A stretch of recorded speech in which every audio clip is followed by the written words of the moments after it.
All right, guys, it's been a while since I've done a YouTube video. I've been busy with other car shit and not recording it. Also, COVID and all that's kind of complicated things. And right now we've got forest fires going on, and a lot of smoke. You don't want to be outside, so I thought I'd maybe delve into one of my other hobbies, which is shitty computers. I've got quite a few here. I've got everything from stuff that runs Windows 98. I've got a computer just for the garage that I kind of game on. And a couple other random ones kicking around, but I ended up buying this this case, and it's kind of cool, and it has a system in it, and I'm not sure if it's gonna if it has a hard drive or what. I don't know what any of the hardware is, so I kind of wanted to take a look at it. And yeah, welcome to Ansel's Tech Tips. So I got this for 50 bucks on Craigslist. It's a Silverstone media case. If you guys remember these, probably like mid-2000s, these things are pretty fucking cool. I was really surprised how heavy it is. This metal construction is actually really sturdy. It's got a little LCD screen type thing here that does whatever, and an IR receiver in there. I'm actually just really impressed with the quality of the case. The guy I bought it from, I think he said he bought it new, and he waited specifically for this model to come out. Even like the buttons on here, they feel really good. It's almost like a soft touch thing. I don't know, it definitely doesn't feel like clicky, crappy mid-2000s garbage. But yeah, like I said, I don't know what's in it, so we're gonna try to plug it in and kind of just see what happens with it. So like I said, I don't know what's in here. You can get a little bit of a clue just by looking at this I/O panel back here.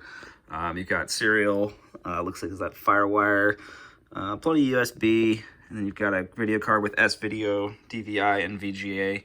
I did see that it has a red PCB, so it's probably a ATI Radeon of some sort, but I'm guessing like maybe like a 9550, 9600 Pro, somewhere in that range. It is kind of interesting that the power supply is black. I typically, stuff this old, I would expect it to not be. And then you've got, what are these, like dual like 40 millimeter fan ports. It does look like someone's been in here recently, so I'm thinking it's kind of unlikely that we're going to see a hard drive in here, much less one that's actually going to boot, but we'll see. All right, well, I plugged it in, and now it's just on. I'm assuming it's not booting into anything because it just got a black screen, so I might actually have to open it up before I can actually get it to even display anything, so we'll see. So it looks like I will have to open it because you turn it on, and not hearing a hard drive or anything. It's not giving me any video, so I'm probably gonna have to open it up and see what's going on in here, unfortunately, which is too bad because I kind of wanted it to be a surprise until it actually booted up as to what hardware was in it. But I guess we'll just have to crack it open and take a look.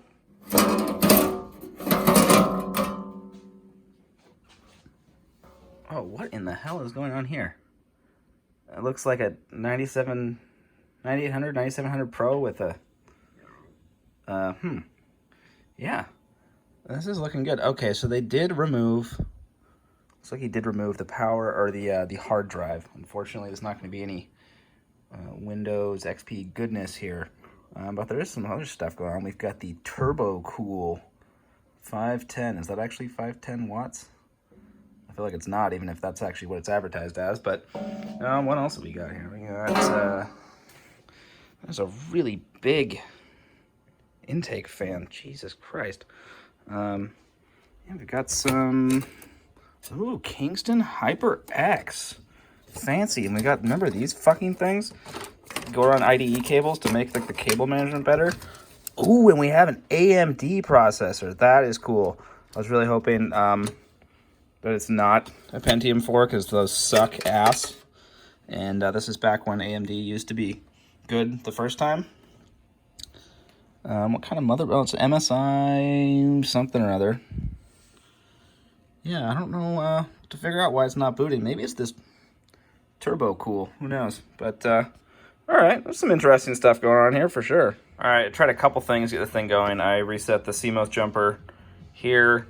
I also noticed that up here it's got this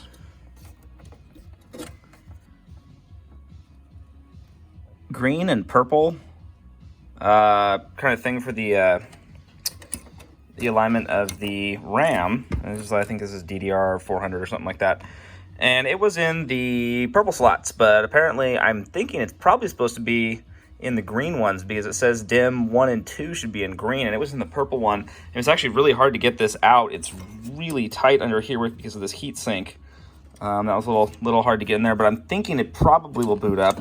Looked a little more into this. This is a 9800 Pro with, of course, custom cooling. Very nice. Looks like it's a K8N Neo 2. It's a NVIDIA Enforce 3 chipset. This is kind of my favorite era in like computer hardware because this is right transition between PCI Express and this is AGP.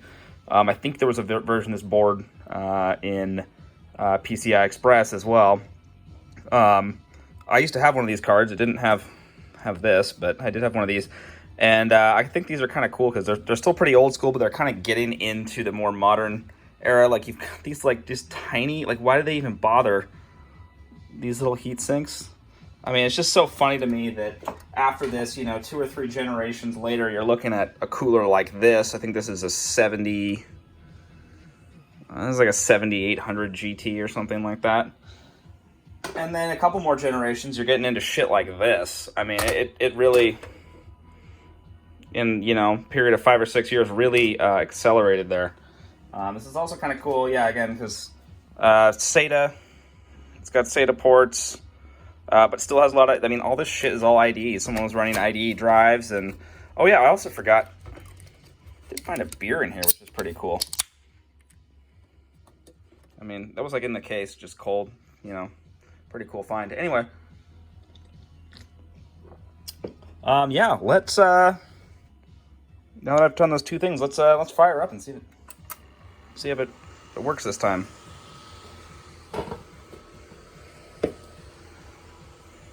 I'm thinking, no, oh shit. Yes, BIOS. So, I don't know what processor this has. It is a 939 Athlon, or of some sort. I don't know which one of these is going to show me. I don't know if any of these is going to show me, if I need to just go to the splash screen or something. Yeah, we've got DDR400. I'm not really sure. I want to know what CPU I have in here. Well, let me fuck with this one. I'm dumb. It has a, you know, system information. I guess that's what I get for filming while I'm trying to figure this out. It does think that it's 2003, which is pretty cool. Oh, it's just a 3000. That's kind of lame. I was kind of hoping to be something a little bit more interesting than that, but you know, that's okay. I kind of have been wanting to build a kind of, you know, vintage Windows XP gaming type system.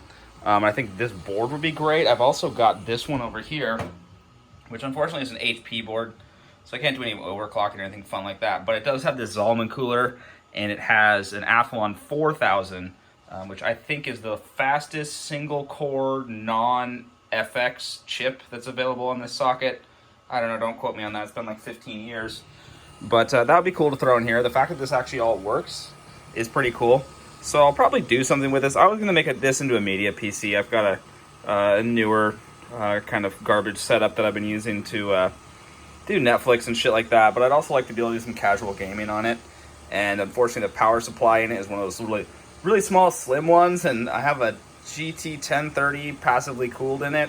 And even that thing, when I run games, the power supply just shits the bed and the thing just shuts off. So I'm thinking I'm going to throw it into this case, and then it'd be cool to do something with this. Find maybe like I don't know, I hate to call it vintage, but you know, 15-year-old case, another one. Maybe that one will have some cool garbage in it too. And make a little Windows XP gaming machine, throw some Battlefield 2, Far Cry, maybe even, you know, can it run Crysis? I think this card actually, I think the setup meets the minimum requirements. I'm not sure. Yeah, I think this is 1 gigabyte of RAM, which is, you know, not enough, but for back then it was probably pretty good. So yeah, I'm not really quite sure what I'll do with all this. I did look into this, into the Turbo Cool. This is a 510 watt power supply. It actually says 650 watt max. They also made an SLI version of this. Apparently this company's still around, or they got bought by OCZ, or I'm not really sure, but it really doesn't really feel very quality at all. But I mean, it's probably 15 years old, and this thing is, you know, she's cooking. So I don't know what I'm gonna do with it, but it definitely was interesting, kind of a trip down memory lane. This is kind of the same computer that I first built. I had a Athlon 4400 dual core on the same socket with a N-Force 4 chipset, and yeah, it's kind of been a weird nostalgic trip here. I really like some of the stuff in this case. I like this is really solid. I mean, this is really on there. I do like the mirror finish, like PCI slot covers. I think that's kind of it's kind of fantastic. It looks kind of cool. But and I'm not sure. You ever plug it into the orange PCI port? I don't really know what that's all about. But yeah, there's a lot of stuff going on, and I kind of want to see if I can get this front panel thing working. That would be really cool. But anyway, yeah, for $50, I mean, the top of it's a little scratched, but I'm pretty happy because I would have had to pay twice this for a modern Silverstone case, and I do like this one. It has a little bit more room than a lot of the micro ATX ones, although it's going to look real funny in here with a micro ATX board and an ATX case, but you know, whatever. So anyway, I'm pretty happy with it. All right, thanks for watching Ansel's Tech Tips, or aka Ansel's shitty PC nostalgia trip. If you enjoyed it, feel free to leave a comment. I probably won't read them. I don't really read any of them. I kind of just fire and forget my videos. But if you enjoy it, that's awesome. So everyone, have a great day, great night.